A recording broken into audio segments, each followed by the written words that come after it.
Hello again, everyone, and welcome back to the podcast.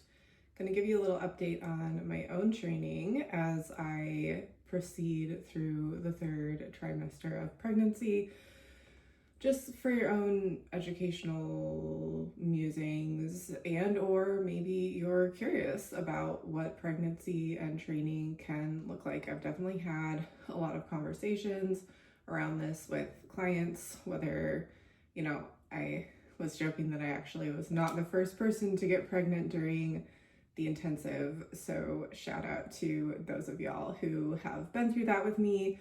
It was really fun to navigate that challenge with you. And I say that sincerely, everybody thinks that dream client is the client who's just yeah, I show up, I have no problems, I just execute, and everything's all good and we see progress.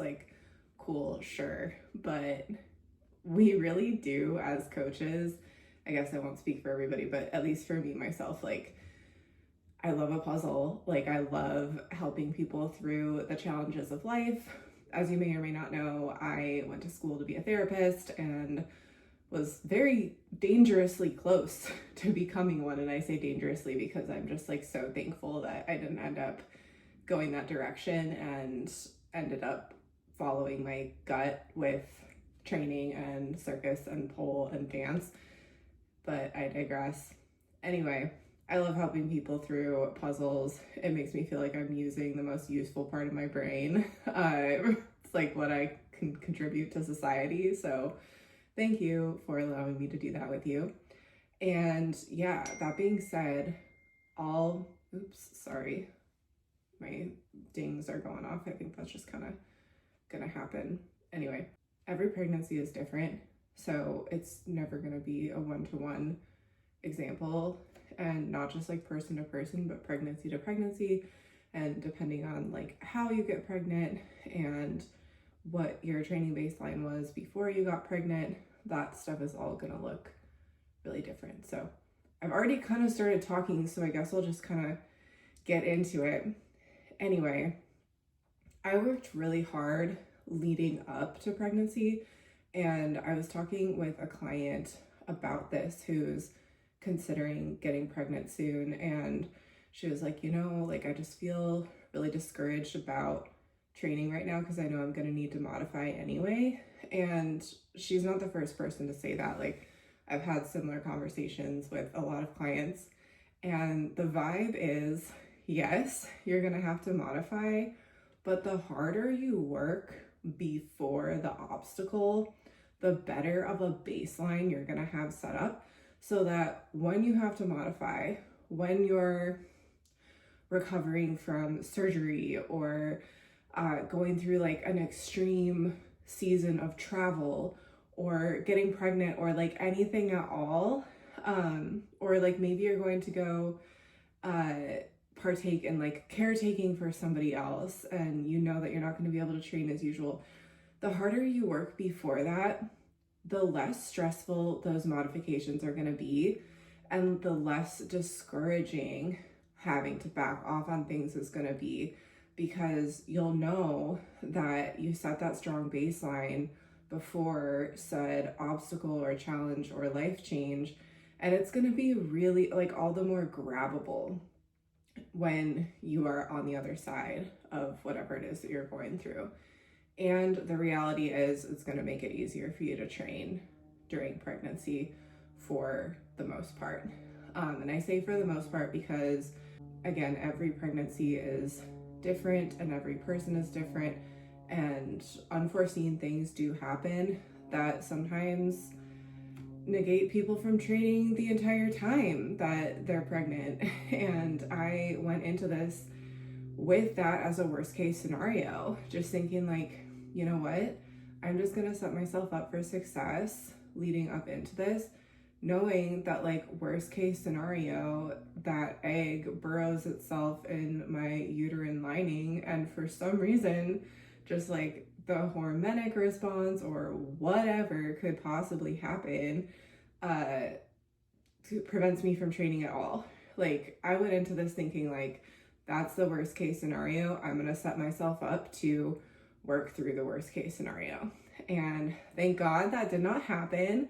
I think I gave you a little update about my first trimester training, that I was just like really struggling with a lot of like vestibular stuff and getting really dizzy, and just a lot of like dynamic work was feeling really difficult, just like level changes, and feeling like, yeah, anything where I was needing to like basically descend or ascend more than like a couple of feet was just feeling really like offsetting. And I was like seeing stars, and just like, I didn't get the nausea like so bad, you know, I was sick, but like I definitely know people who have had it worse. But it really just was like the dizziness that was getting to me. It was so much, and I know some of that's from the increased blood volume, and just like hormonic responses causing like anxiety and things like that. But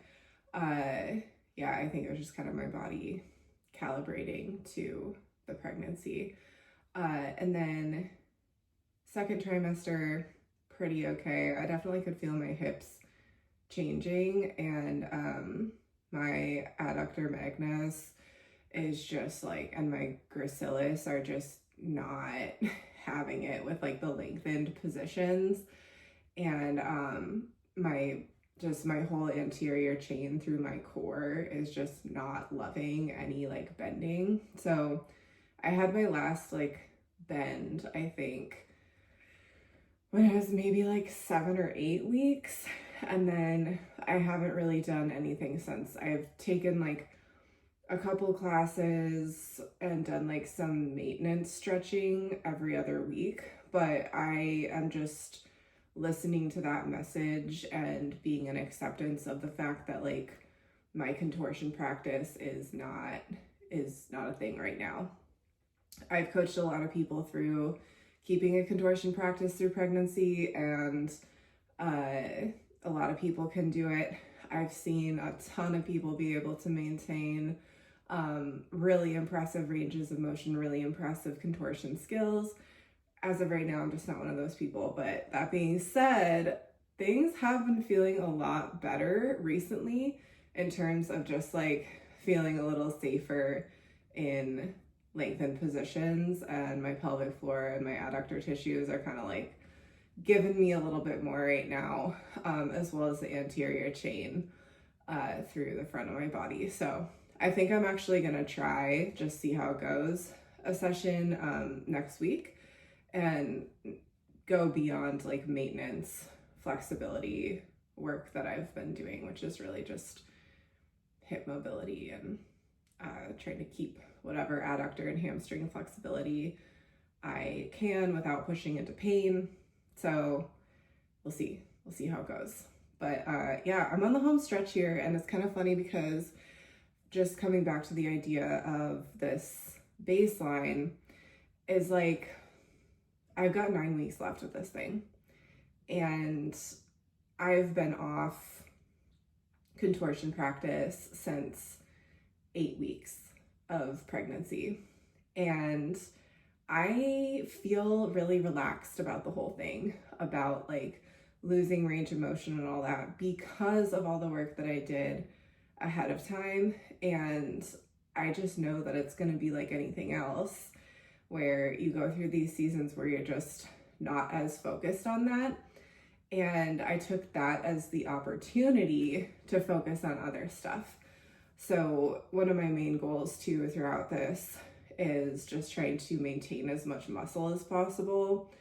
And that has actually given me more output throughout the week, to more available output throughout the week, to focus on that versus like, okay, I also gotta like maintain these contortion skills and these ranges of motion and things like that. So for me, I'm just like, you know what, you work with what you're given and you put in the work where it's indicated, and you just keep your horse blinders on and don't worry about it. I feel like that was so many like cliche things in one paragraph, but yeah, it really is just like not so much listening to your body, but more just like accepting clear messages from your body and working with what you've got and like really being in radical acceptance about that. Because I'm not trying to spend time like fighting with my body if it doesn't want to do contortion right now, when I could be using that time to maintain muscle, which is absolutely gonna help me with getting back into contortion and more intense pole and dance practice post pregnancy.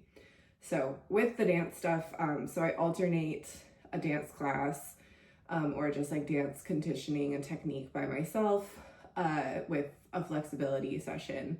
So 1 week, like odd weeks, I do flexibility, and even weeks I do a dance class or a dance technique, and all that is just in maintenance mode right now. Like I'm just trying to maintain like some semblance of my movement practice. Earlier on in the pregnancy, I was going to some low flow pole classes. There's an awesome studio that I had the pleasure of coming across here in Vancouver called Studio Pole for Fun. I took a great low flow class there in the second trimester at some point. Anyway, that's what a lot of the structure is looking like right now. And what else is going on? Yeah, sometimes, like some weeks are better than others. I have been having a lot of sleep problems. I think it's just because of the limited sleep positions that are available to me right now, which is really just right side or left side. So I think that's a part of it, but I also think that, I just run anxious. I'm an anxious girly. So I think that like my disposition my predisposition as far as how I'm going to respond to fluctuations in hormones and all that is just anxious. And guess what makes it hard to sleep? Anxiety. So some weeks are really hard with that, and I have to really modify. Like last week was a little brutal, and I modified my upper body training session at home because I was like, I don't think I'm gonna make it to the gym. Like, I don't think I'm going to like energetically be able to like work, take care of the things that need to be taken care of around the house and for myself, drive to the gym, and train in a meaningful way. So I actually ended up ordering and like overnighting a pull-up bar because I have like grand plans for my office in here. So I kept like putting off ordering a pull-up bar because I want to put like a stall wall with a pull-up bar in here. But, just obviously that hasn't happened yet, or not obviously, but that hasn't happened yet for obvious reasons. It's a lot of work and money and whatever. So I keep thinking like, oh, I'm not going to do that yet. But then it came down to it. I was like, I think I'm going to have to train tomorrow at home. Like, I think that's just like the reality of it. I have weights here and a few other things. And then I just did not have a pull-up bar, which I needed for my upper body session. And you know what? Sometimes you just gotta do shit like that. Like when you're going through challenging seasons in life, it's not gonna help you to just like, speaking of radical acceptance, like there's a difference between like radically accepting the situation, but then like participating in learned helplessness in the situation, So it's like sometimes you need to order that pull-up bar so you can train at home. And then this week I was able to get back into the gym where I normally do my upper body session, and everything was fine. So it's just that brick in my wall happened to look a little different, but it's still stacked. It's still contributing to like the overall fortress that I'm creating as I train throughout pregnancy. So that's like one of the things that I really try to instill in a lot of my clients is this sense of like, figure it out, I sometimes work with people who just are like, oh, I can't do Bulgarians because I don't have like an elevated surface to like put my back leg on. And it's like, you don't have stairs in your house. Like, you don't at the very least have like a sidewalk curb outside. You know, it's not going to be quite the same as a bench, but it's still going to get you that shift in your center of mass that you need to execute the exercise. So I really appreciate that about the people that I work with, is that people are just like so willing to figure it out. And I try and demonstrate that in my own training, that, you know, not everything has to be perfect. And if you're able to kind of like move the goal slightly so that you're still achieving what you need to achieve, do that.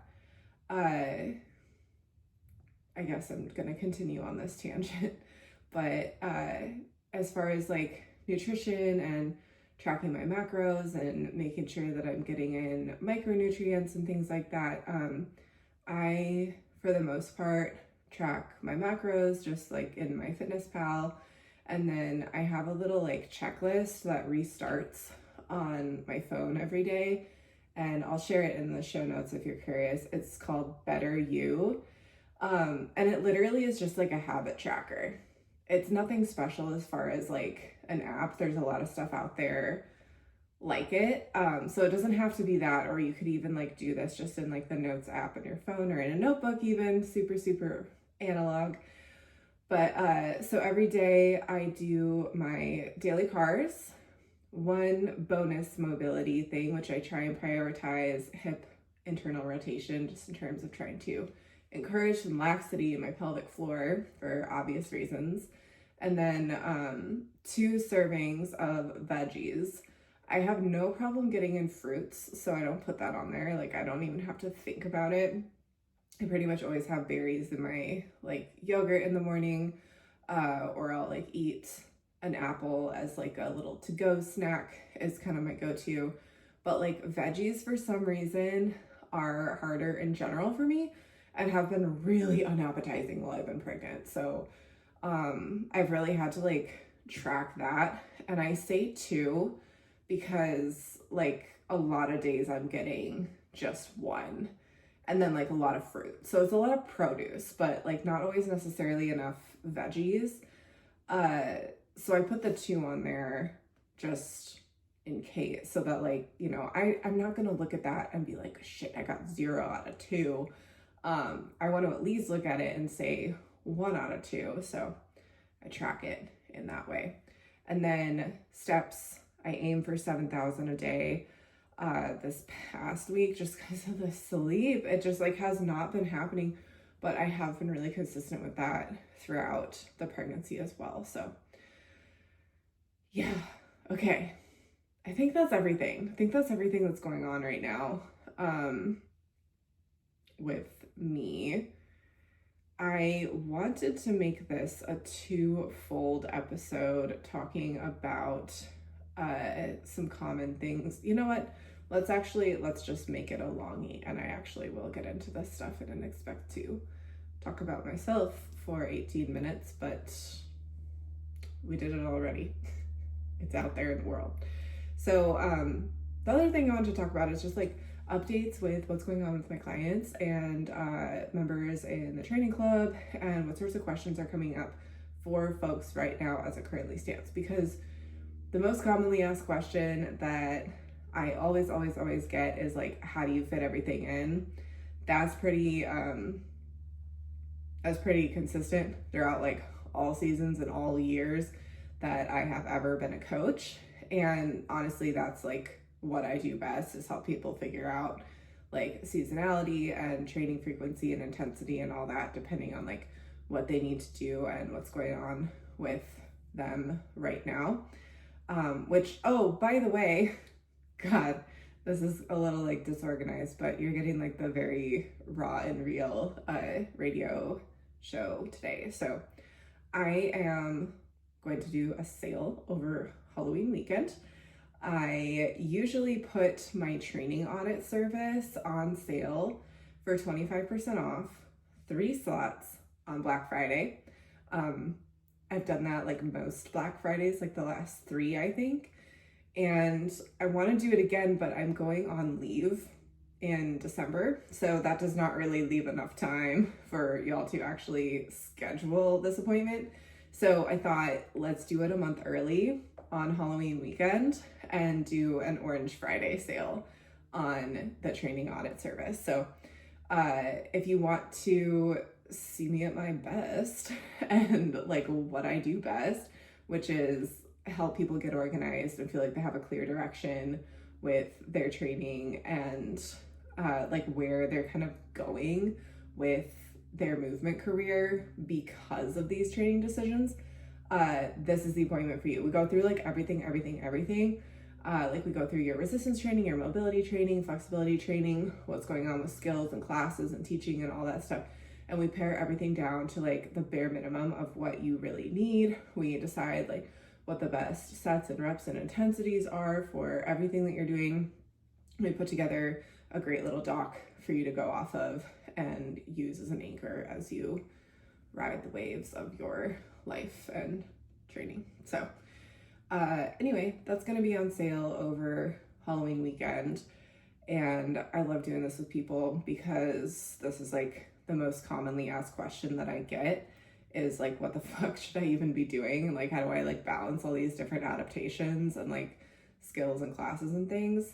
And I love going through this process with people because it really is like forever. Like once you kind of understand these concepts of how to organize this stuff and how to create a training program, my hope is that you won't need me ever again, or you won't have to like pay another person to write another program for you ever again, because you know how to do this stuff and you can share it with other people. So it's a really intimate appointment. We meet for 90 minutes one-on-one on Zoom. We go through all your shit and I'll talk you through like exactly why we're making the decisions that we're making and add and subtract things that we need to. So anyway, besides that, some things that have been coming up a lot with my clients is talking about warm-ups. So I did a one-on-one advisory last week helping a client get a pared down and organized warm-up for the sessions where she's training Bird of Paradise and Spatch on pole.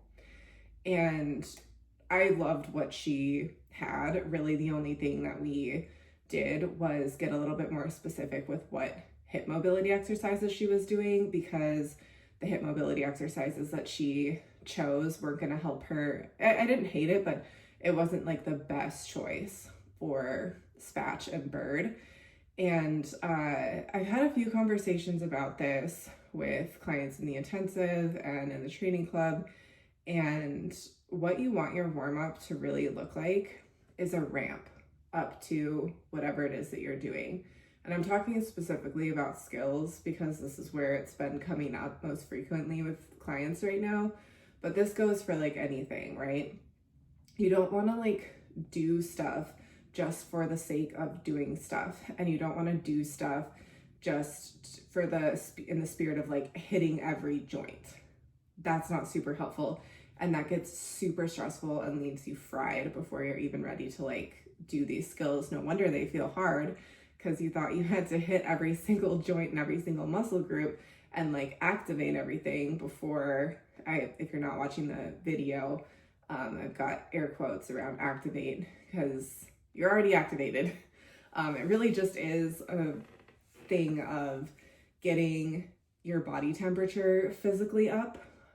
We all know that having a higher body temperature increases elasticity in the muscles. So that's always a good thing. And then just starting to prime the neural pathways for the complex movement patterns that you're going to be doing.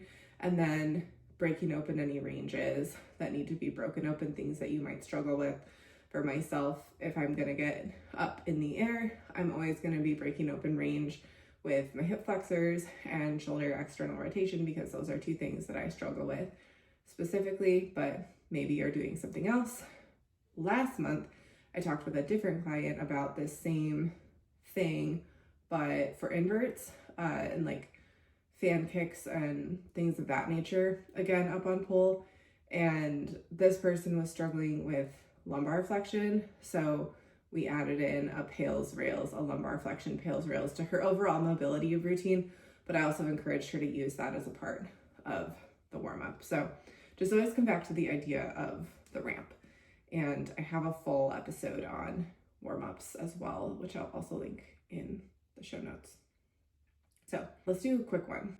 Something that's come up a few times has been the idea of like grip giving out before whatever it is that you're trying to target.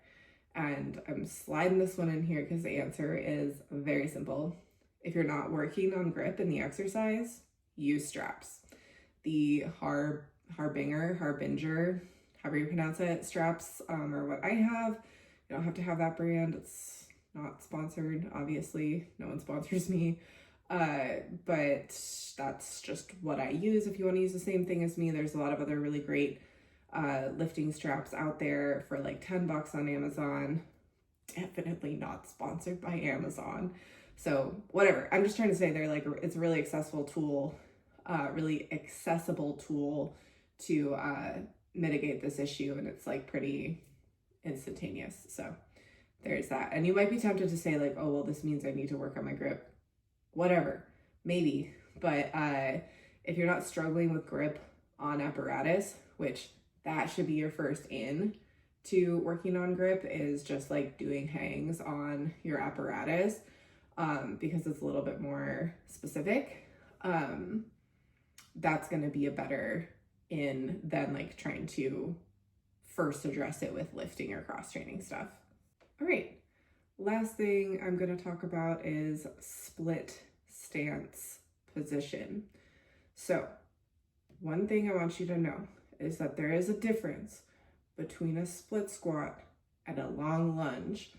And a lot of dancers love to try and make the split squat a long lunge. We talked about this last night in our lifting technique lab in the training club membership, which is the new way that we're going to be doing our group check-ins. One, just to give people a little bit more personal attention, but also because I have some incredible coaches coming in to sub for me while I'm gone on maternity leave, and I wanted to give these coaches some calls to just like run the shit out of with like what they do best. So I got to introduce the new coach to our team last night on the call, Coach Kate Morales. She is amazing and is incredibly well read. I highly recommend checking her out. I'm going to link her Insta in the show notes so that you have access to her, but she's going to be coaching in the training club starting in December and helping out a little bit more. You'll see a lot more of her face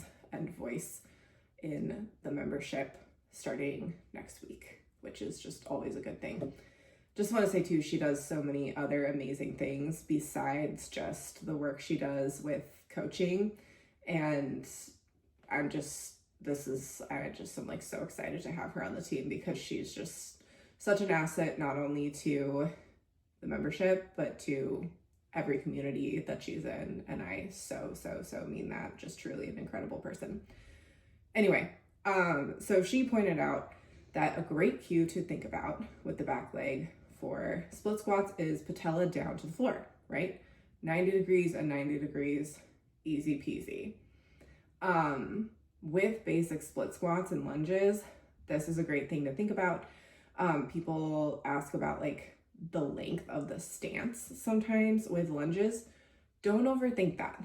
Prioritize the stimulus and the load going to the front leg's glute for the most part, unless you're doing like anteriorly loaded split squats, then maybe get a little bit more specific with what's going on with the back leg, because anterior loads load the back leg, posterior loads load the front leg. But if it's not that, just prioritize the front leg's glute, because that's pretty much usually what it's going to be. I do program anteriorly loaded split squats sometimes in the training club for the specific programs that are meant to be done at home, because not everyone has like a quad extension machine or something like that. So that can be a good option for that. And then in that case, you definitely want to be prioritizing like stretching through the quad, patella down to the floor, like Coach Kate said. But with specifically the question that was asked about split squats is about yielding isometric split squats.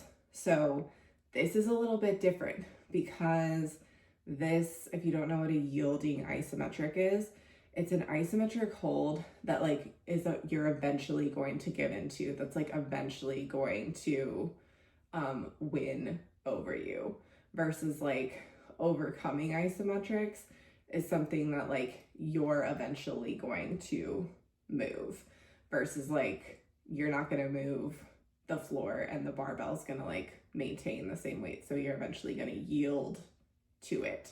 And a split squat is very position specific, so we're building power, training the adaptation of power in the legs in this split squat position. Now, that being said, this is mostly about the front leg, and the back leg can be set up however helps you just like be in somewhat of a semblance of a split squat stance while you're holding the position. So we talked about like the differences between the intentions of these split squats on the lifting technique check-in, and we had a really good time. So, all right, y'all, that is it for me. Hope you enjoyed this little crash course on some of this common stuff that's been coming up, as well as a little insight into what's going on with me and my training. I hope it helped you with your prenatal self or clients or whatever you got going on. I'll catch you in the next episode.